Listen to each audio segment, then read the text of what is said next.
Bom dia, estamos outra vez na Estação 10 e hoje para falar de outro princípio fundamental que pautua e gera a vida da Igreja aqui. A Bíblia diz lá em Gênesis 1, 26, e também disse Deus, façamos o homem à nossa imagem, conforme a nossa semelhança, e ele tenha domínio. No versículo seguinte, 27, diz que Deus criou o homem à sua imagem, e à imagem de Deus o criou, homem e mulher.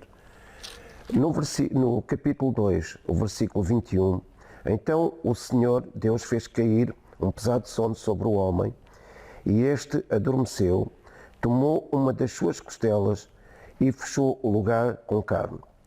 E a costela que o Senhor Deus tomara do homem, transformou numa mulher e lhe a trouxe. Então há aqui um princípio fundamental. Deus declarou que o homem que ele criou antes da criação do mundo, Deus já tinha engendrado, perspectivado, já tinha pensado e trabalhado na construção do homem, e Deus menciona que o homem foi feito à sua imagem, consoante a sua semelhança, para ter domínio sobre a terra. E diz que Deus criou o homem e a mulher. Então, homem e mulher tinham sido criados por Deus. No entanto, na formação física, Deus fez primeiro o homem e depois, a partir do homem, de dentro do homem, do próprio homem, Deus fez a mulher. Deus não fez a mulher com o mesmo método, da mesma forma da qual fez o homem. Isto revela-nos uma coisa, que Deus fez o homem e a mulher como seres relacionais que se complementam, que ao olharem um para o outro fisicamente são diferentes, mas na essência um completa-se com o outro. E Deus fez o homem e a mulher como seres relacionais para dominarem sobre a terra.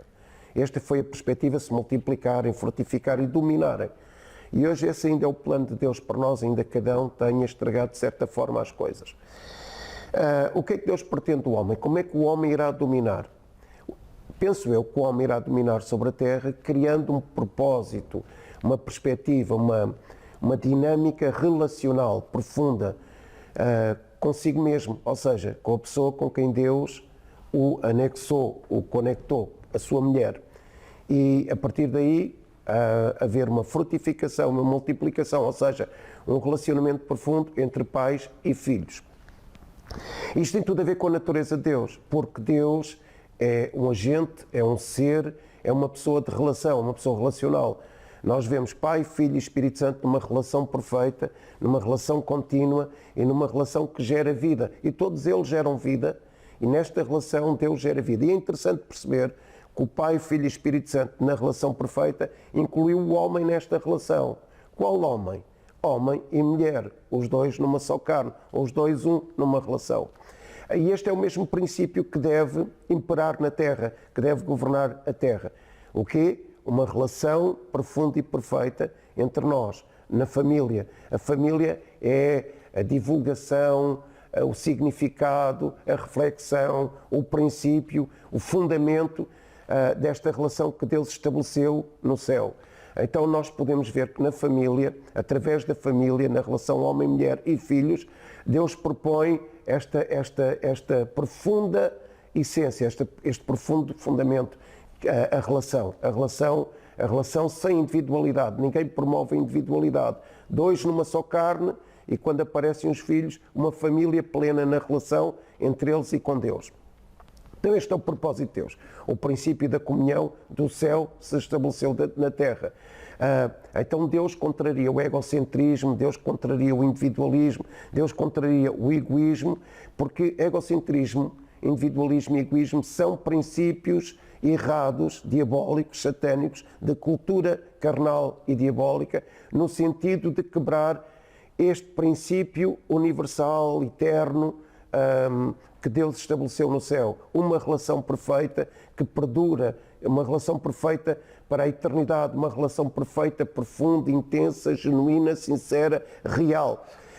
E Deus sempre quis transmitir essa sua relação, este perfil relacional, esta dinâmica relacional, este aspecto relacional, quis transmitir ao homem, tendo como exemplo a relação na família. Essa relação do céu projeta-se na terra e Jesus revelou isso quando veio e estabeleceu a Igreja. Jesus quis mencionar e reforçar isso, que essa relação é uma relação eterna, e Jesus vincou isso muito bem, simbolizando a sua relação com a Igreja, a sua noiva. Uma relação sincera, intensa, profunda, contínua, sem quebras, sem engano. Não é? E esta é a revelação que Deus propôs em Jesus para nós. E Jesus, quando veio, ele disse: eu e o Pai somos um. Ele estabeleceu logo os parâmetros, os fundamentos da relação. E Jesus veio trazer isto à Terra. E Jesus disse que ele e os discípulos seriam um. Deus e Jesus e os discípulos seriam um.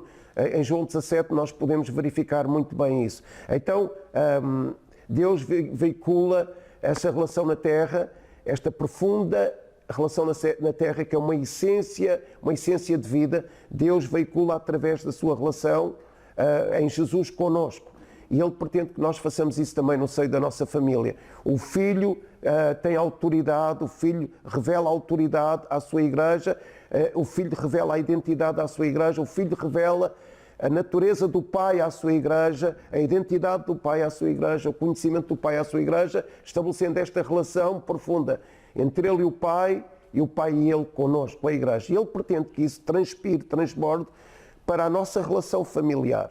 E da mesma forma que Jesus traz a revelação do Pai à Igreja, Ele pretende que o homem na família traga a sua revelação à mulher. Então, qual é o propósito desta relação? Qual é o pressuposto? Qual é o caminho desta relação? Começa com o facto de nós imitarmos Jesus no processo, fazermos como Jesus no processo. O que é que Jesus fez? Ele trouxe revelação do Pai, ele trouxe revelação do Pai à noiva, ele trouxe revelação do Pai aos seus discípulos, ele trouxe revelação do Pai àqueles que o amam. E se nós amamos a nossa esposa, então nós pretendemos que Jesus traga revelação do Pai ao nosso coração através da pessoa do Espírito Santo, que conhece todas as profundezas de Deus, e que essa mesma revelação que vem até nós possa gerir a nossa vida familiar, direcionar a nossa família, estabelecer princípios fundamentais e eternos na nossa família através da revelação que Deus traz ao homem. Então o homem, da mesma forma que Deus Pai traz identidade, não é? E Jesus revela essa identidade através da revelação, Deus Pai traz identidade aos nossos filhos através da revelação que nós temos em Cristo para a nossa esposa e para a nossa casa. Então o que é que Deus pretende do homem? Que o homem ama a sua esposa como Cristo amou a Igreja. Como é que começa este sacrifício de Cristo, este pressuposto de amor, este fundamento eterno de amor? Começa com revelação. Ele veio para revelar o Pai à Igreja, Ele veio para revelar o Pai aos nossos corações. Então o homem cristão, casado, sacerdote numa família, tem que começar a alcançar e a viver, a dinamizar o primeiro princípio fundamental: trazer revelação de Deus à sua esposa, trazer revelação de Deus à sua casa, trazer revelação de Deus aos seus filhos, para que haja de facto esta possibilidade e capacidade da família dominar sobre a terra na perspectiva espiritual. Há filhos hoje sem identidade, há filhos frustrados, há filhos escavacados emocionalmente e espiritualmente, há filhos cristãos desviados de Deus e da Igreja e do lar, porque outrora os pais se ausentaram da sua responsabilidade, os homens ficaram calados, os homens emudeceram, os homens se recusaram a trazer essa revelação de Deus à sua casa. Uma mulher amada, uma esposa direcionada, ela precisa da luz da palavra que Deus revela ao coração do homem. O homem tem essa responsabilidade de manter a luz em sua casa, de manter a vida da palavra em sua casa, de manter a identidade em sua casa, de revelar essa autoridade da criação relacional de Deus em sua casa, através da revelação que Ele traz. Eu vou ler um texto de Efésios 5 que diz o seguinte.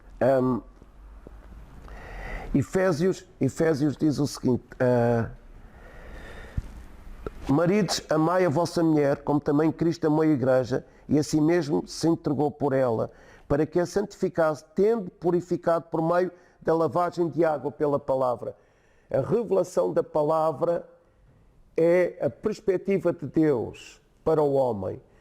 Deus pretende que cada homem, cristão, sacerdote, assuma a responsabilidade intencionalmente, de forma dinâmica e de forma criativa, assuma essa responsabilidade de trazer revelação à sua esposa, revelação aos seus filhos, revelação de Deus à sua casa, conhecimento do coração de Deus, para que haja identidade, autoridade, domínio espiritual e para que esse amor profundo de Deus por nós, um amor relacional, se possa estabelecer também na família, entre homem e mulher. Então, homens cristãos, responsabilidade vossa, nossa, revelar o coração de Deus, trazer revelação da sua palavra a nossas casas, às nossas esposas, aos nossos filhos. Que Deus vos abençoe.